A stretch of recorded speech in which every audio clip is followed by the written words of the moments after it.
The Pentagon is being asked to house unaccompanied minors at Joint Base San Antonio-Lackland.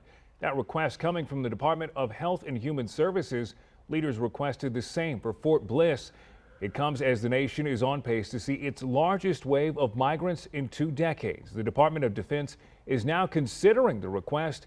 If approved, migrants sent to JBSA Lackland will be held in a vacant dorm, and at Fort Bliss, HHS would set up facilities in a field.